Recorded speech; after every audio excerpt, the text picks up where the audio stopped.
기계기초공작 두 번째 시간 시작하도록 하겠습니다. 드디어 1단원 측정 작업의 마무리 단계를 선생님과 함께 시작해 볼 텐데요. 이 단원학습 정리에 들어가기에 앞서서 선생님이 전체적으로 한번 요약 정리를 하고 단원학습 정리를 선생님과 함께 진행해 보도록 하겠습니다. 여러분 교과서를 앞 페이지부터 천천히 진행해 보도록 할게요. 교과서 페이지 7페이지를 먼저 보겠습니다.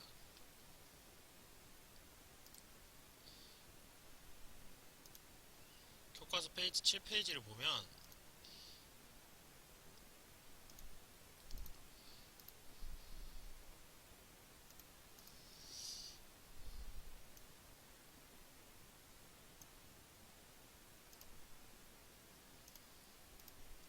측정 작업이 나와 있는데 저희들이 가장 중요하게 여겼던 거는 이 첫 번째 길이 측정하기를 가장 중요하게 여겼었죠. 이 길이 측정하기에서 여러분들이 능력 단위를 평가할 것이고 수행 평가가 추가되기 때문에 꼭 이 길이 측정 단위를 가장 중요하게 여겨주며, 그렇다고 2, 3, 4를 모르면 안됩니다. 2, 3, 4를 알아야 뒤에 있을 단원도 여러분들이 쉽게 이해를 할 수 있기 때문에 이 2, 3, 4에서도 선생님이 수업 진행하면서 별표 친 부분은 특히 더 중요시 여기고, 시험에 나올 것 같은 부분은 한 번 더 읽어보면서 복습을 해줬으면 좋겠습니다. 이 측정 작업에서는 선생님이 가장 중요하게 여겼던 게 버니어 캘리퍼스였죠. 버니어 캘리퍼스의 사용법과 수치를 읽는 법, 눈금 읽는 법을 가장 중요하게 여겼는데, 이 읽는 방법에서는 어미자의 눈금과 일치하는 곳, 아들자가 일치하는 곳을 찾는 것이 중요하고, 0점이 어디 있는가 부분을 찾는 게 소수점 앞자리와 소수점 뒷자리에 찾는 부분의 키포인트였죠. 이 두 부분을 찾았으면 그 두 부분을 합쳐서 여러분들이 원하는 최종 측정값을 얻으면 되는 게 버니어 캘리퍼스의 중요 사항이었고요. 다음으로 중요했던 게 마이크로미터였습니다. 마이크로미터에서도 마찬가지 어미자와 아들자의 개념을 사용하여서 스핀들과 눈금면의 스핀들과 슬리브의 눈금을 읽어주어서 어미자와 아들자의 개념으로 원하는 길이의 측정값을 얻으면 되는 게 마이크로미터의 핵심 개념이었습니다. 이 두 부분만큼은 꼭 여러분들이 암기하고 표기법을 기억하여서 추후 개학하였을 때 선생님이 보는 능력 단위 측정 평가에서 좋은 성적을 이루어냈으면 좋겠습니다. 슬리브가 어미자였고 심볼이 아들자였죠. 꼭 슬리브와 심볼의 가운데 마주하는 값을 찾고, 그 다음에 이 심볼이 0점인 부분을 찾아서 소수점 앞부분, 소수점 뒷부분을 얻어내서 최종적인 측정값을 얻어내는 방법을 기억해 줬으면 좋겠습니다. 이렇게 첫 번째 단원인 길이 측정이 끝났고요. 다음으로는 각도 측정입니다. 각도 측정에서는 선생님이 중요하게 여겼던 게 사인바였죠. 사인바에서는 여러분들이 이 공식들을 중요하게 다뤘어야 되는데요. 사인 알파는 L분의 H-H로서 이 대각선 빗변의 길이 분의 총 높이 H, 큰 H분의 마이너스 이 조그만 높이 H를 빼주면은 여러분들이 원하는 사인 알파 값을 얻을 거고요. 여러분들이 진짜 원하는 각도만을 원한다면 알파는 사인 역함수를 취해주고 L분의 큰 H에서 작은 H를 빼주면 여러분들이 원하는 각도값만 얻게 될 것입니다. 꼭 이 부분 기억해 주시고 각도 측정하기에서는 중요하게 다루어졌으면 좋겠고요. 다음으로 테이퍼 측정하기였습니다. 테이퍼 측정하기에서 중요한 개념은 이 테이퍼 공식이었죠. 마찬가지로 총 길이분의 큰 지름에서 작은 지름을 빼준 값이 여러분들이 원하는 테이퍼 값을 얻을 수 있는 값이었습니다. 이 테이퍼에 대해서는 핀 게이지를 통한 테이퍼 측정 원리와 사인 센터를 이용한 테이퍼 측정 원리가 존재하였는데요. 테이퍼 각을 얻기 위한 각각의 공식 꼭 별표 치고 여러분들이 시험에서도 좋은 성적을 얻었으면 좋겠습니다. 다음으로 마지막으로 배웠던 형상 측정하기인데요. 이 형상 측정하기는 이 수업을 듣기 전에 수업을 했었죠.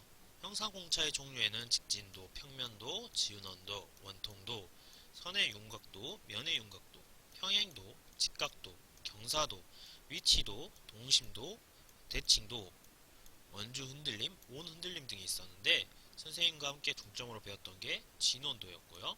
다음으로 원통도, 그 다음에 평행도, 그 다음에 동심도였어요. 추가적으로 직각도 정도 여러분들이 꼭 알고 넘어갔으면 좋겠습니다. 이 형상공차의 개념은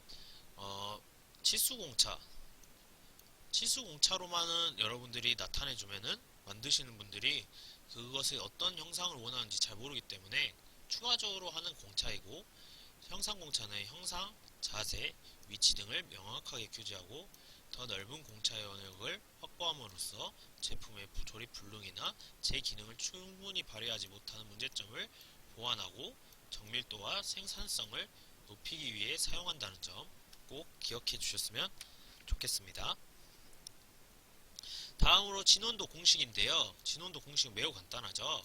이 큰 원에서 작은 원을 빼준 다음에 원하는 t 값을 얻기 위해서 한쪽 부분만 얻기 위한 나누기 2를 해주면은 여러분들이 원하는 2분의 b-a라는 진원도를 얻을 수 있고, 이 진원도의 그림은 동그라미 표시 하나로 사용하였으며 진원도는 직경법, 3점법, 반경법을 이용하여 얻을 수 있다는 점 기억해주면 좋겠고, 각각의 이 직경법, 3점법, 반경법에서는 어떠한 측정 도구를 사용하는지도 기억하여서 여러분들이 이 각각의 측정 도구가 무엇을 사용하는지 꼭 기억해서 시험 문제에 좋은 성적을 얻었으면 좋겠고요. 다음으로 원통도, 평행도, 동심도를 배웠었고, 원통도의 표시 방법, 평행도의 표시 방법, 동심도의 표시 방법도 기억하여서 어떤 부분을 원하는 값을 얻는지 꼭 알고 넘어갔으면 좋겠습니다. 또한 강조했던 부분이 하나 더 있죠. 바로 형상공차의 표시 방법이었습니다. 형상공차의 표시 방법에서는 총 3개의 칸으로 나누어지면서 공차기호, 공차값, 데이텀을 지시하는 문자 기호를 표기하여서 여러분들이 좀 더 자세하고 정확하게 설명을 추가적으로 할 수 있는 부분이기 때문에 꼭 이 부분도 별표를 치고 암기해 줬으면 좋겠습니다. 이렇게 선생님과 간단하게 1단원 전체를 정리해 보았습니다. 선생님이 수업 도중에도 별표한 부분이 중요하겠지만 꼭 이 정리하는 부분에서 별표한 부분은 더욱더 중요한 부분이기 때문에 다시 한번 체크하고 수업 도중에 자신이 체크하지 않은 부분이 있나 확인하고 넘어갔으면 좋겠습니다. 그럼 교과서 페이지 32쪽을 모두 펴볼까요? 32쪽을 피면 단원학습 정리가 나옵니다. 그러면은 뒷부분에는 34페이지에는 단원 종합 문제가 이어지는데요. 이 단원 종합 문제는 선생님과 함께 풀지 않을 겁니다. 선생님과 함께 풀 것은 단원학습 정리 부분인데요. 단원학습 정리 부분이 끝나고 나면 이 단원 종합 문제는 선생님이 여러분들에게 과제로 주어질 것입니다.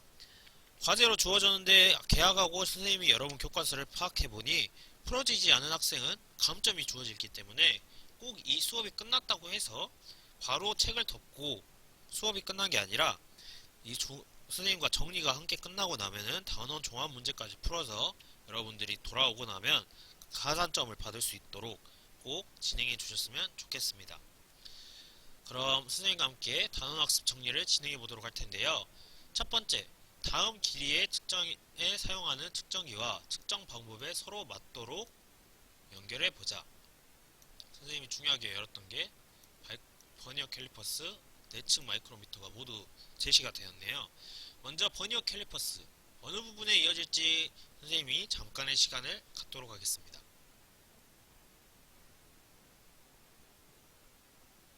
네, 모두 찾았을까요? 그러면 선생님과 오른쪽 측정 방법을 하나하나 파악해 보도록 할게요. 먼저 첫 번째, 슬리브와 심볼에 있는 눈금을 이용하여 안찌름이나 평면홈 사이의 거리를 측정하는 데 사용하는 측정기입니다. 어? 방금 나왔던 게 슬리브와 심볼이죠. 슬리브와 심볼 하면 떠오르는 게 딱 나와야 됩니다. 무엇일까요? 네, 바로 내측 마이크로미터죠. 마이크로미터는 어미자와 아들자 대신 슬리브와 심볼을 사용한다는 점, 선생님이 강조했던 부분이고 별표치라는 부분이었죠. 이렇게 바로바로 답이 나와주는 학생은 매우 복습을 열심히 한 친구입니다. 다음으로 두 번째 측정 방법을 선생님과 함께 파악해 볼게요. 어미자와 아들자로 구성되어 있는 측정기로서 여기까지만 해도 벌써 답이 나와야 되겠죠. 기계 가공 현장에서 부품의 외측, 내측, 깊이, 단차 등을 길이를 측정할 때 사용하는 측정기입니다.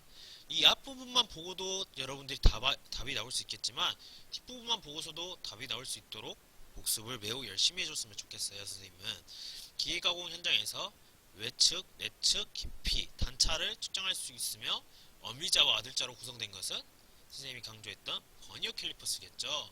꼭 복습을 하여서 바로바로 답이 나올 수 있는 학생이 되었으면 좋겠습니다. 그러면 마지막은 다이얼 테스트 인디케이터일 텐데요. 선생님과 함께 측정 방법에 대해 읽어보도록 하겠습니다. 원호 운동을 하는 측정자의 움직임이 레버와 기어에 의하여 확대되어 바늘의 움직임으로 길이를 나타내며 주로 게이지 블록과 조합하여 비교 측정을 할 때 많이 사용하는 도구가 다이얼 테스터 인디케이터입니다. 이렇게 1번 문제를 선생님과 함께 풀어보았고요. 두 번째, 그림에 맞는 측정기를 서로 연결해보는 시간을 갖도록 하겠습니다.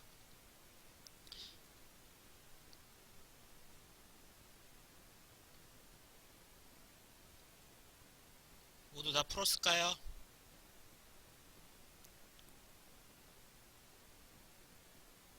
네, 지금쯤이면 복습을 열심히 한 친구들이라면 바로바로 1번 문제처럼 답이 나왔을 거라고 선생님은 믿어 의심치 않을게요.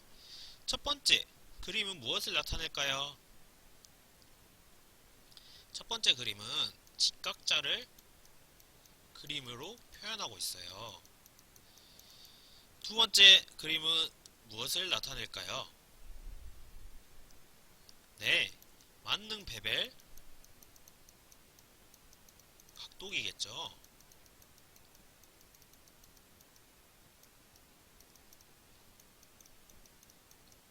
마지막 그림은 무엇을 나타낼까요? 네, 마지막 그림은 사인바입니다. 선생님이 지금 타자로 직접 치는 게 아니라 마우스로 글씨를 써서 글자가 예쁘진 않은데 이렇게 글자가 예쁘지 않아도 복습을 열심히 한 친구라면 무슨 글씨인지 다 알아볼 정도겠죠? 꼭 그렇게 될 정도까지 복습을 해주시고 이제 선생님과 오른쪽 측정기에 대한 설명에 대해서 하나하나 파악해보면서 어느 부분이 어느 그림이 이 측정기 설명과 알맞은지 선으로 연결해 보도록 할게요. 받침인 두 롤러 중심 간 거리를 각각 삼각형의 빗변으로 하고 높이를 게이지 블록으로 조절하여 이때 만들어진 각을 사인 함수를 통하여 각을 구하는 측정기입니다. 그러면은 이렇게 보면 눈치만 있는 학생이라도 제일 아래 부분인 사인바가 이 측정 도구의 설명인 것을 알 수 있겠죠. 그럼 두 번째 설명을 함께 읽어보고 올바른 선을 연결해 보도록 할게요. 눈금 원판으로 구성된 각도기와 블레이드 및 고정다리로 구성되어 있으며 블레이드와 고정다리가 이루어지는 각에 의해 각도를 측정하는 측정기입니다. 이 부분은 무엇일까요? 눈치 있는 학생은 눈금 원판으로 구성됐다 이 글씨만 보고도 오른쪽 바로 왼쪽 그림에 있는 만능 베벨 각도기라는 것을 눈치가 챌 수 있었겠죠. 하지만 이 앞에 설명이 없고 각도를 측정하는 측정기이다 이 부분만 읽고 사인바로 잘못 연결한 친구도 있을 거예요. 꼭 모든 설명을 끝까지 읽어보고 완벽한 설명이 무엇인가를 찾고 그것에 알맞게 선을 이어주면 좋겠습니다. 마지막 부분은 당연히 첫 번째 그림이겠죠. 하지만 선생님과 함께 이 첫 번째 그림에 대한 설명에 읽어보도록 할게요. 모든 선단부가 경화 처리 및 정밀 연마 가공이 되어 있으며 가공물의 직각도 및 평행도, 평행도, 평면도 측정과 금극기 작업을 할 때 사용하는 측정기입니다. 즉 직각자를 의미하겠죠. 이렇게 선생님과 1번과 2번을 풀어보았고 다음 3번에 대해 풀어보도록 하겠습니다. 다음은 테이퍼를 측정하는 방법을 나타내는 그림입니다. 그림에 맞는 방법을 서로 연결하고 테이퍼 각을 구하는 식을 써보자. 선생님이 이것은 테이퍼 각 구하는 단원에서 별표를 쳤던 공식과 똑같아요. 그러면 여러분들이 오른쪽 먼저 빈칸을 함께 채워보도록 할게요. 사인 센터를 이용하여 테이프하는 측정과 핀 게이지를 통하여 테이퍼를 측정하는 방법, 선생님 두 가지 다 별표를 치고 강조를 했었죠. 먼저 사인 센터를 통하여 이용하는 측정 방법에 대한 빈칸을 여러분들이 채워보는 시간을 가지도록 할게요. 모두들 술술술 잘 썼나요? 그럼 선생님이 여러분들이 잘 썼다고 믿고 함께 써보도록 할게요. 사인 2분의 알파만 나와 있는 거 보니까 오른쪽 값에는 사인 역함수를 일단 써줘야겠죠. 사인 역함수를 써주고 이 뒤에 들어갈 빈칸에는 L분의 H라는 값을 넣어주어서 사인 센터를 이용한 테이퍼 측정 값을 정확하게 써주면 되겠습니다. 다음으로 핀 게이지를 통한 테이퍼 측정 값인데요. 마찬가지로 왼쪽 부분에 2분의 알파만 적혀있는 게 확인될 수 있죠. 그러면 여러분들은 탄젠트 역함수를 써줘야겠죠. 탄젠트 역함수까지 공통적으로 써주고 그 다음 이 안에 빈칸에 분모 분자에 들어갈 값은 2h분의 m2 m1이겠죠. 이렇게 여러분들이 오른쪽 값은 모두 주어졌습니다. 그럼 이제 올바른 선을 연결하여서 여러분들이 원하는 값을 찾으면 되겠죠. 그럼 왼쪽 위에 그림을 먼저 보도록 할게요. 근데 여기에는 친절하게도 각 그림이 무엇이 해당되는지를 설명을 써주었어요. 하지만 시험에서는 이 부분이 없고 여러분들이 그림만을 보고도 무슨 사인 센터를 이용한 테이퍼 측정인지 핀 게이지를 통하여 테이퍼 측정을 한 건지를 알 수 있어야 될 것이며 또한 이 테이퍼 각을 각각 어떻게 구하는지도 여러분들이 바로바로 나올 수 있는 학생이 되었으면 좋겠어요. 하지만 이 부분은 설명이 나와 있기 때문에 이 그림에 보면은 첫 번째 그림은 핀 게이지, 측면 시편, 게이지 블록 완전 여러분들에게 답을 다 알려주었죠. 핀 게이지와 게이지 블록이 나온 것으로 보아 두 번째 공식과 연결하면 되겠죠. 핀 게이지와 블록을 이용한 테이퍼 측정 값인 아랫부분이고요. 그럼 아래 그림은 당연히 위에 사인 센터를 이용한 테이퍼 측정 그림을 나타내는 것이겠죠. 이렇게 선생님과 3번도 마무리했고 마지막으로 4번 형상공차. 형상공차는 방금 전에 선생님과 함께 수업을 진행하였죠. 그러니 여러분들이 더 쉽게 답을 찾아낼 수 있을 거라 믿어 의심치 않을게요. 이 각각의 빈칸에 대해 여러분들이 원하는 답을 한번 찾아보도록 하겠습니다.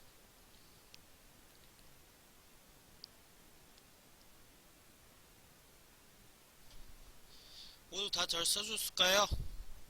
그럼 첫 번째 값부터 선생님과 함께 알아보도록 할게요. 원형 형체가 기하학적으로 정확한 원으로부터 벗어난 크기를 말하며 측정 방법으로는 직경법, 삼점법, 반경법 등이 있다. 이거는 형상공차에 제일 먼저 소개되었던 진원도이겠네요. 모두 잘 찾아주었죠?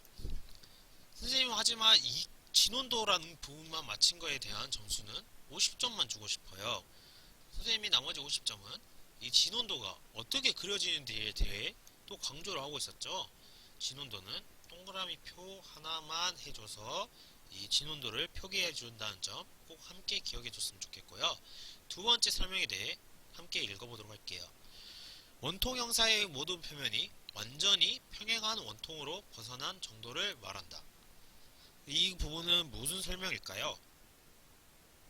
이 부분의 설명의 형상공차는 원통도입니다.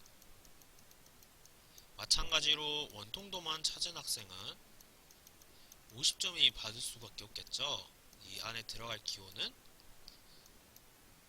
두 개의 평행도 사이에 진원도를 넣어준 그림이 원통도에 알맞는 형상공차 그림이고요. 다음 세 번째로 데이텀을 기준으로 하는 직선과 평면에 대하여 비교되는 직선과 평면이 얼마나 평행한지를 나타내는 것이며 데이터 평면에 대한 최대값과 최소값, 차로 표현하는 것을 무엇이 나타내는 형상공차인지 알아볼까요? 네, 이 설명은 평행도라는 점 알 수 있습니다. 마찬가지로 평행도의 형상공차 그림은 두 직선이 평행한 그림을 통하여 평행도라는 것을 표현해 줄 수 있겠죠. 마지막입니다. 마지막은 데이텀 축 직선과 동일 직선상에 있는 축선이 데이텀 축 직선으로부터 어긋난 크기를 말하는 건데요. 그럼 여러분들과 수업에서 가장 강조하였던 네 가지 중에 마지막 부분인 동심도라고 할 수 있습니다. 동심도의 형상공차 그림 방법은 한 개의 원 안에 작은 원을 그려주어서 동심도를 표현할 수 있겠습니다. 이를 마지막으로 단원학습 정리를 선생님과 정리해 보았는데요. 여러분들은 그 뒤에 부분 단원 종합 문제를 이어서 강의가 끝난 후에 풀어나가면 되겠습니다. 여러분과 1단원 모두 마치었는데요. 측정 작업이 끝나고 2단원인 조립 작업은 다음 주에 선생님과 함께 진행해 보도록 하겠습니다. 모두들 1단원 선생님과 함께 하느라 수고하였고 꼭 과제도 이어서 진행하여서 개학 후에 모두 웃는 얼굴로 모두 복습 잘한 학생으로 만났으면 좋겠습니다. 모두 수고하셨습니다.